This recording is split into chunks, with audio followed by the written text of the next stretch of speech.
మిమ్ములను అనాథలుగా విడువను, మీ వద్దకు వత్తును.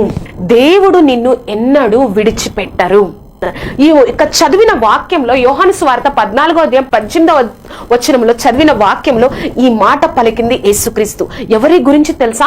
అక్కడ ఆయన 33.5 సంవత్సరాలు ఆ శిష్యులతో ఆయన ఉండి అనేకమైన అద్భుతాలు ఆశ్చర్యకార్యాలు చేసిన తర్వాత ఆయన యొక్క శిష్యులతో చెప్తున్న మాట, నేను నా తండ్రి వద్దకు వెళ్ళిపోతున్నాను.